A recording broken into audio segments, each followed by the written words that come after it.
Den Tula su cosecha, Nifa Ansano takana en ruta di Tula pa busca inspiración for el pasado.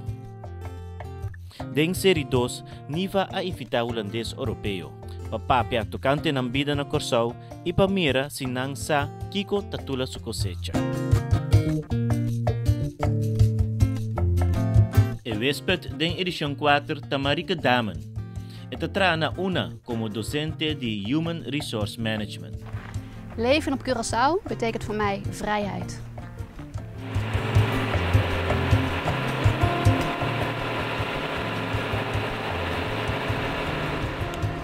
Goedemorgen. Hey, goedemorgen. Zullen we? Ja? Oké.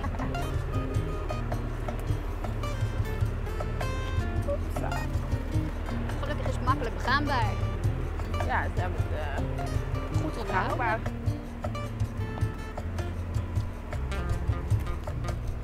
Lukt het om daar voorbij te gaan? Jawel. Kijk uit voor deze dak.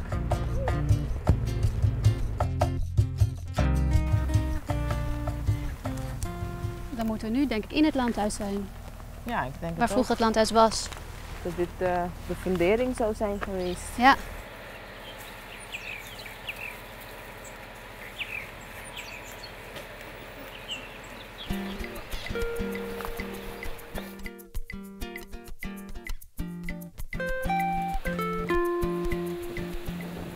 Hoe komt het eigenlijk dat je op Curaçao bent gekomen wonen? Het was in 2002 dat ik klaar was met een project waar ik had gewerkt, 1,5 jaar. Mijn relatie was ook afgelopen. Ik wilde altijd al eens een keer langere tijd naar het buitenland. Maar ik had nooit de guts gehad. Oké. En toen vond ik het moment wel daar om een paar maanden hier naartoe te gaan. Toen ging ik eigenlijk voor 3 maanden hier naartoe. Ja. En toen kreeg ik werk in het zeeaquarium en ik ging een opleiding volgen voor Dive Master toen. En dat duurde iets langer en dat werk in het zeeaquarium vond ik hartstikke leuk. Oké. En wat heb je daarna gedaan? 3 maanden waren voorbij. Ja, en toen was ik er nog niet voor klaar om weg te gaan. Toen dacht ik blijf nog eventjes hangen. En ik heb geloof ik ook, ja, ik heb mijn terugreisticket gewoon laten gaan. En sindsdien woon ik hier. Wat voor werk doe je nu op het eiland? Ik ben docent op de UNA. Op de faculteit Maatschappij en Gedragswetenschappen. En mijn hoofdvak is Human Resource Management. Dus ik heb het uitstroomprofiel. Ik zie je denken, wat is Human Resource Management? Je had het net over dive-juf. Ja, klopt. Mijn werk in het zeeaquarium was echt een tussendoortje. Oké. Ik vond het geweldig om op dat moment met onderwaterleven bezig te zijn. Ja. Maar het had niks te maken met mijn opleiding. Ik had al 2 opleidingen. HBO Cultureel Werk en Universitair Maatschappelijke Vraagstukken en Beleid. Ja. En daar wilde ik uiteindelijk wel weer wat mee gaan doen. Oké. Dus dat heb ik ook weer opgepakt door mijn werk op de UNA. Ben je iemand van idealen? Ja. Ja. Wat zijn onder andere enkele van je idealen? Nou, bijvoorbeeld artikel 1 van de grondwet is dat iedereen gelijk is voor de wet. Dat er niet gediscrimineerd moet worden. Ja. Maar homoseksuelen bijvoorbeeld worden wel zeker gediscrimineerd. Oké. Mogen niet met elkaar trouwen, worden getreiterd. Het neemt behoorlijk ernstige vormen aan voor sommige mensen. Igualdad patur y turhende. Ese lo que marica que. Junto con Nifa, eta explora e ruïna di landhuis Porto Marie. Er is daar nog zo'n muur. Zou dit dan 1 grote ruimte geweest zijn? Ja, misschien de eetkamer. Zo, het zou wel ruim zijn. Tula isu compano nang a queda na Porto Marie, na onda nang pora sinti na mens liber. Esa que pasombra Johanna Lesier e Shong di Porto Marie tabata para tras di nang meta. Ik weet niet precies hoe ik dit moet zeggen. We staan voor, naast, in de nabijheid eigenlijk van Landhuis Porto Marie op het terrein hier. En er is hier zoveel gebeurd. Wat doet dat wetenschap met je? Aan de ene kant gewoon een mooie, heftige geschiedenis. Aan de andere kant doet het ook wel pijn. Ja, waarom? Gewoon puur onrechtvaardigheid, oneerlijkheid. Hoe kan het zijn dat de ene mens meer waard zou zijn dan de ander? Voel jij je enigszins schuldig omdat het eigenlijk in jouw geschiedenis voorkomt dat jouw mensen, andere mensen onrechtvaardig hebben behandeld? Nou, wat wel is dat toen ik voor de eerste keer hier door Cura-Hollanda liep, Ja. toen voelde ik me echt wit. Toen had ik echt zoiets Wit? van, ja, ben er nog nooit zo bewust geweest van mijn huidskleur. Oké, ik heb dit niet gedaan. Maar als ik kijk naar hoe die twee volkeren ten opzichte van elkaar staan, dan denk ik, ja, er is wel heel veel smerigheid gebeurd. Overigens ook ten opzichte van de Indianen, hè? Want die vergeten we altijd. Maar die zijn ook weggevaagd. Er zijn gewoon hele smerige dingen gebeurd hier. Op Curaçao. En ja, dat is aangezet door Europeanen. Ja. Hoe voelt het aan om je wit te voelen? In het algemeen of hier en nu? Voor jou. Jij hebt je wit gevoeld. Ik weet niet hoe dat zit. Nou, toch een soort van plaatsvervangende schaamte toen ik door dat museum liep. En ook in sommige situaties. Ik heb een keer naast iemand gelopen die op een of andere manier Tula belachelijk aan het maken was. Dat ik zoiets van, wacht even. Dat ik nou toevallig ook wit ben, wil niet zeggen dat ik dezelfde gedachten heb als jij. Dus er is ergens wel een soort van plaatsvervangende schaamte. En tegelijkertijd zeg ik dan ook altijd tegen mezelf van, nee, ik heb dit niet gedaan.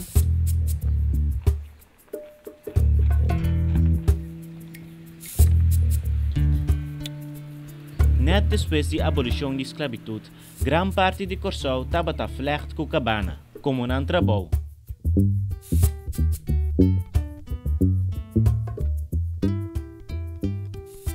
Marika e Nifa também te vlecht com cabana.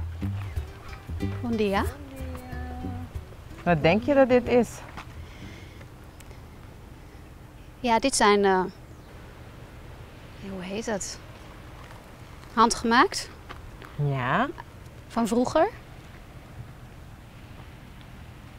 Senhora tá flecht com Cabana. Okay. Versta je het? Ja, ongeveer. Met de pensano, cabana também um coscurit of Ja. também um... Cabana is de vertaling van riet. Oké. Met de conhecer essa aqui die stoel aan. Nee, die van stoel is dit. Dit is. Oh, is dat niet hetzelfde? Nee, het is niet hetzelfde. Oh ja. Dit. Ja, ik zie het verschil. Oké. Saki com steak, turene com mireta gostei. Zigzag steak. Ja? Okay. Zaaksteak? Zigzag. Zigzag, ja. Ja. Zigzag. Ja. Dan heb je 2 draadjes voor nodig. Oh, die gaan we doen? Ja. Oké. Doe je dit zo. Dan komt dit. Zo. Ja. Oké. En dan dit hier op. De ene. Onder de. En die gaat dan onder 1 en die eerste die gaat onder 2 door. 2, ja. Volgens mij Ja, snap het ik is- hem. Ja? Onder de Denk je? laatste. Ik denk het. Kan je het aan? Ik wil wel proberen. Ja. Sorry, nou ben ik kwijt aan welke kant we waren. Dit. Deze moest gaan, Ja. oké. En dan dit weer terug naar boven. Oh, ik was de tel kwijt. Ja, op En dan één. moet die tussen Ja. die 2 Ja. door. En dan Wordt deze. altijd gekruist. Alleen- Moet zo vasthouden. Oh. Ja. Zo, ja. Die moet dan Op de ene. Onder. allebei door. Nee, op de. Ja. Onder dit. Allebei. Na começamento do século XX, produção de produto de cabana abaixa drasticamente. Com o resultado que não tem roupa mais na Curaçao que usa conta vlecht com cabana.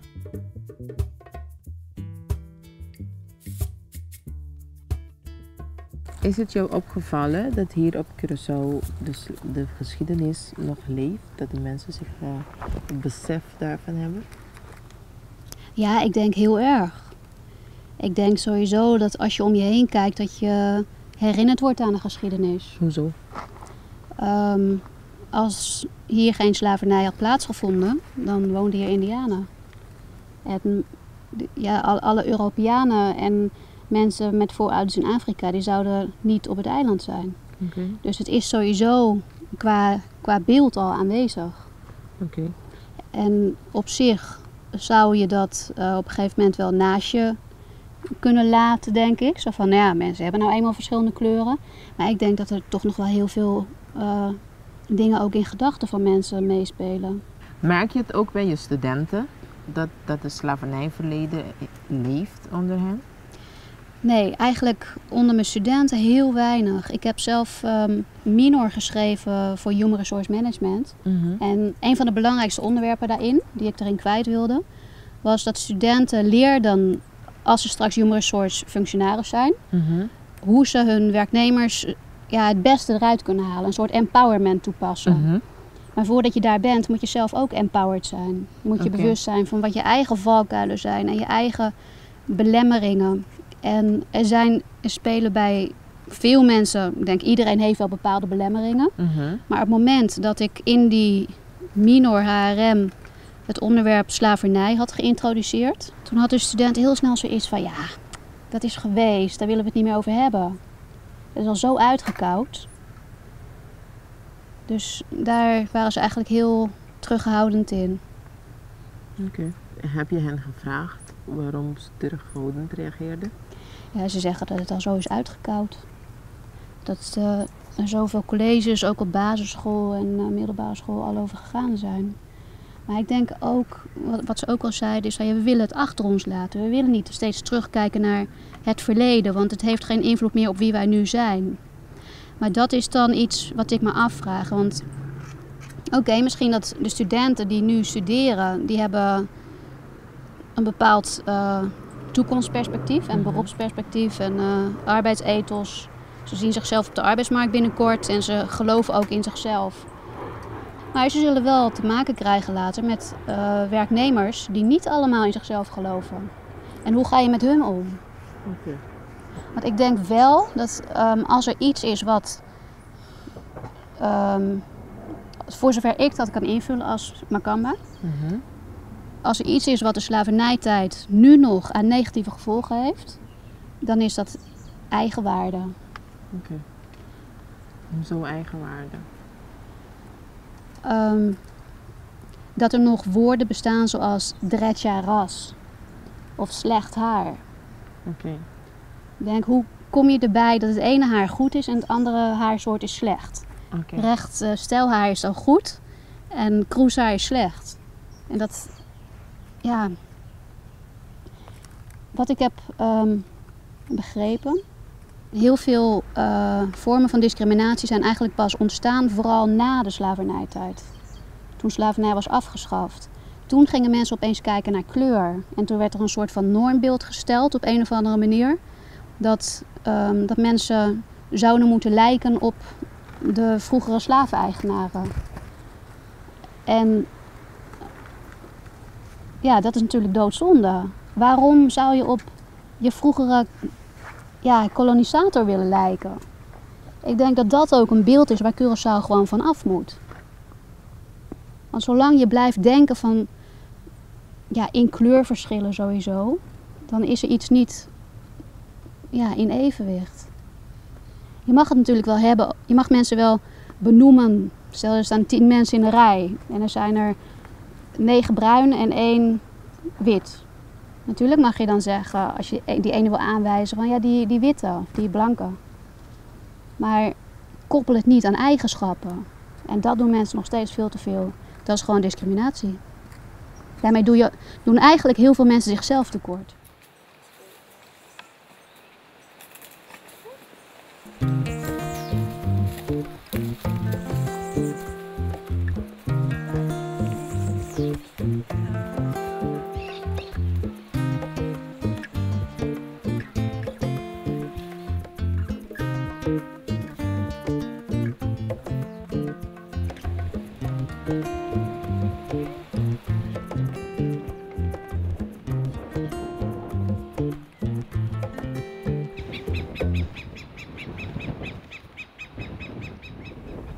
Zie ik het verkeerd of ben je nu met je paspoort in je achterzak aan het lopen? Klopt. Waarom is dat? Nou, je had gevraagd of ik iets wilde meenemen wat symbool staat voor iets wat ik mis hier op Curaçao. En ik heb mijn paspoort meegenomen, omdat ik het er altijd erg van geniet om naar gebieden te gaan waar ik nog niet eerder ben geweest. Okay. En Curaçao ken ik inmiddels wel al zo goed, dat ik eigenlijk nooit meer ergens kom waar ik niet eerder ben geweest. En dat vind ik wel eens jammer. En in Nederland kan je gewoon in de auto stappen of op de motor en gewoon gaan. En je komt wel een keer terug, op een of andere manier, maar dat hoef je allemaal niet zo te plannen. Gewoon lekker ver weg, zonder na te denken en nieuwe gebieden zien. Oké. Heeft dat te maken met het gevoel voor vrijheid? Ja, ook. Ja, dat is ook vrijheid. Ja. Wat betekent vrijheid voor jou? Ja, er zijn verschillende niveaus van vrijheid. Enerzijds het niet slaaf zijn, natuurlijk. Maar vrijheid zit ook in je manier van denken. Okay. Want het kan wel zijn dat je geen ketenen meer van slavernij hebt. En in feite kan gaan en staan waar je wil. Maar dan kan het nog steeds zo zijn dat je niet vrij bent in je hoofd. Als jij je gedwongen voelt om je te houden aan andermans verwachtingspatronen. Ook aan verwachtingspatronen van een religie bijvoorbeeld. Of van je ouders die jou vertellen hoe jij je zou moeten opstellen in het leven. Wat je zou moeten denken, wat je zou moeten doen, hoe je je leven moet inrichten. Dan ben je in feite nog niet vrij. Je hebt het nu over vrijheid. We hebben het vanmorgen gehad over homoseksualiteit. Wat denk je over vrijheid in verband met homoseksualiteit? Ik denk dat heel veel mensen zich maar beperkt vrij voelen in hun geaardheid. Okay. Iedereen probeert een hetero leven te leiden en over te komen alsof ze hetero zijn. Terwijl er heel veel mensen zijn die simpelweg niet hetero zijn.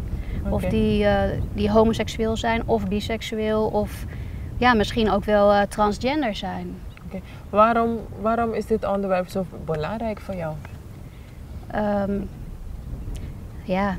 Het heeft te maken met rechtvaardigheid. Waarom zou je een bepaalde groep mensen minder rechten toekennen dan andere mensen? En zeker als je kijkt naar de strijd van Tula, dat was een vrijheidsstrijd.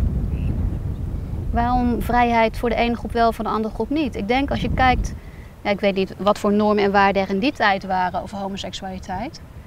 Maar ik kan me niet voorstellen dat Tula zou zeggen van nou, die mensen mogen vrij zijn in hun handelen, maar ook in hun gedachten. Maar die? Nee, die niet. Dat is raar, toch? Dus eerlijkheid en rechtvaardigheid en vrijheid voor iedereen. Ja.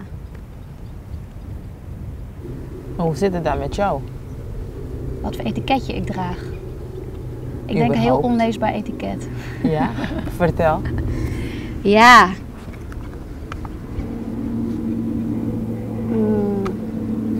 De laatste persoon met wie ik een lange relatie had, was een vrouw. Oké. En hoe beviel dat hier op Curaçao? Op zich goed. Ja? Ja. Keken de mensen niet raar? Eigenlijk helemaal niet, tot mijn eigen verbazing. Nee? Nee. In het begin had ik wel zoiets van nou, voorzichtig, niemand mag het zien. En op een gegeven moment realiseerde ik me dat mensen er helemaal niet van opkeken. Maar heb je dan over de Curaçaose bevolking of van buitenlanders? Nee, ook de Curaçaose bevolking. Okay. Ik bedoel, het is niet overal zo hoor, maar vaak, wat het eigenlijk is, zolang ze je niet kennen, hebben ze zoiets van haha, homo, Marieke. Nou, dan heet ik toevallig Marieke, dus dat kan je wel nagaan.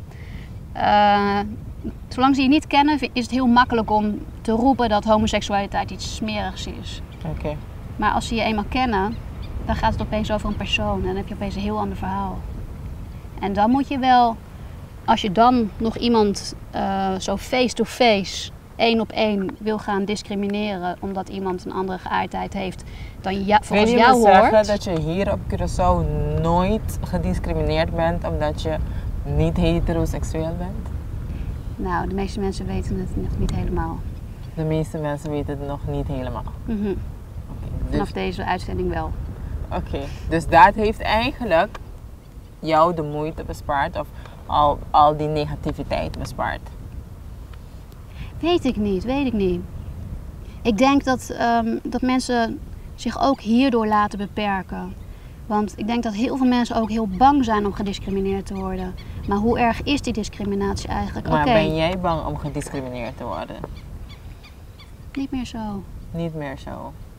Ik denk dat ik een stukje volwassener geworden ben inmiddels en niet meer zoveel te verliezen heb op dat terrein. Als ik gediscrimineerd word, dan maakt dat mijn eigen waarde nog niet stuk. Dat zegt iets over die persoon die discrimineert.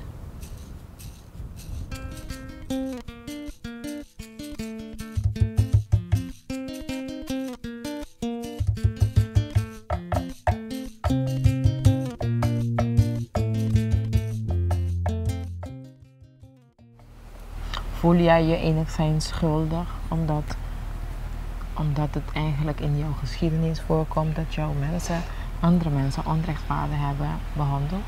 Nou, wat wel is dat toen ik voor de eerste keer hier door Cura-Hollanda liep, Ja. toen voelde ik me echt wit. Toen had ik echt zoiets Wit? van, ja, ben er nog nooit zo bewust geweest van mijn huidskleur.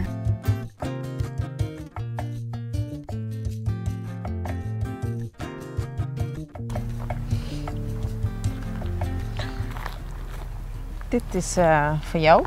Je krijgt van ons een leuke pop van het Taller Social Santa Marta. Leuk. Je krijgt ook nog een aanschriftkaart met als bedankje met ons naam erop. En dit boek.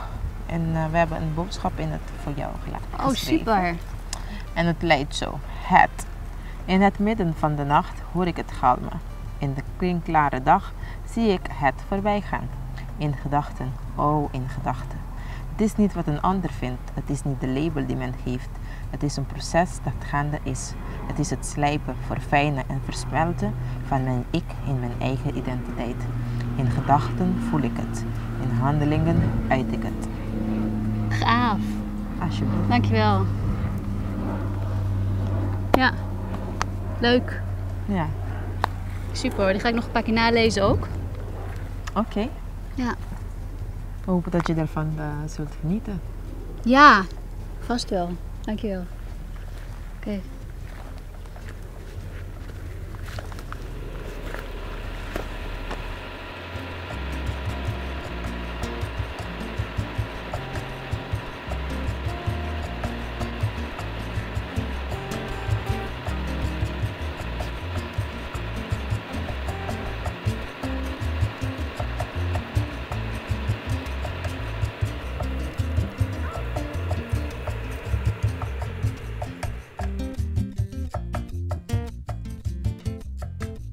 En la siguiente edición de Tula su cosecha, Nifa Takano con Peter van Leeuwen, initiado de Stichting SMOK, Schoon Milieu op Curaçao.